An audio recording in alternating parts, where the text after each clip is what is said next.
Hello കൂട്ടുകാരെ, അപ്പോൾ ഈശ്വരവചനം നമ്മുടെ സംസാരിക്കുന്ന മത്തായി 6:14 നിങ്ങൾ മനുഷ്യരോട് അവരുടെ പിഴകളെ ക്ഷമിച്ചു കഴിഞ്ഞാൽ ദൈവമായ കർത്താവ് നിങ്ങളോട് ക്ഷമിക്കും.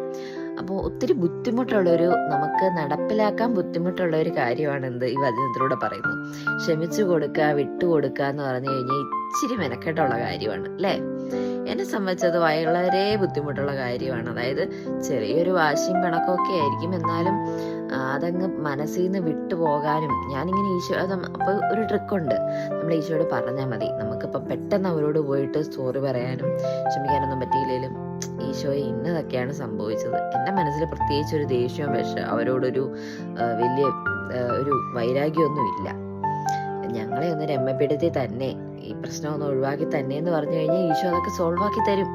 ഈശോയെ നമ്മളോട് ക്ഷമിക്കും, അവരെ നമ്മളോട് രമ്യപ്പെടുകയും ചെയ്യും. അപ്പം ചിലൊരു വലിയ പ്രശ്നമൊക്കെ ആയിരിക്കും, ഞാൻ പറയുന്നില്ല അവരോട് ഓടിപ്പോയി അവരെ കെട്ടിപ്പിടിച്ച് മിണ്ടി ഇതാണെന്ന് പറയുന്നില്ല. പക്ഷെ നമ്മൾ ഈശോയോട് പറയുക, ഈശോയെ എനിക്ക് അവരോട് ശരിക്കും ഒരു വൈരാഗ്യമോ ഒന്നുമില്ല, നമ്മൾ അവർക്ക് വേണ്ടി എന്ത് ചെയ്യുക, പ്രാർത്ഥിക്കുക. ഈശോ പറഞ്ഞ പോലെ ശത്രുക്കൾക്കും വേണ്ടി പ്രാർത്ഥിക്കുക എന്ന് പറഞ്ഞ പോലെ നമ്മൾ അവർക്കും വേണ്ടി പ്രാർത്ഥിക്കുക. നമ്മൾ പ്രത്യേകിച്ച് അവരോട് എതിരായിട്ടോ ഒന്നും ചെയ്യാനോ ഒന്നും പോകണ്ട, അവരെന്ത് വേണേലും ചെയ്തോട്ടെ.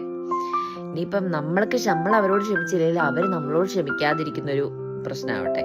കാരണം ചിലപ്പോൾ കല്ല് പോലെ മനസ്സുള്ളവരുണ്ട്, പക്ഷെ എന്ത് ചെയ്യുക, കല്ലിനെ ഉരുക്കാൻ ദൈവത്തിന്റെ വചനത്തിന് സാധ്യമാണ്. അപ്പം നമ്മൾ അവർക്ക് വേണ്ടി പ്രാർത്ഥിക്കുമ്പോൾ താനെ നമ്മൾ ഒന്നും പ്രത്യേകിച്ച് ചെയ്യാതെ തന്നെ എന്ത് ചെയ്യും, പ്രശ്നങ്ങളൊക്കെ സോൾവായി ദൈവം പുതിയ വഴി ഒരുക്കി തരുന്ന അവസരങ്ങൾ വരും. അപ്പോൾ ഈ വചനത്തിലൂടെ എല്ലാവരെയും ഈശോ അനുഗ്രഹിക്കട്ടെ. ക്ഷമിക്കുവാനും മറക്കുവാനും പൊറുക്കുവാനും ഈശോയിൽ രമ്യപ്പെടുവാനും വലിയ കഴിവും കൃപയും ഈശോ തരട്ടെ എന്ന് ഞാൻ ആശംസിക്കുന്നു. അപ്പോൾ കൂട്ടുകാർ ഇപ്പോൾ പോകുന്നു, പിന്നെ കാണാം. ബായ്.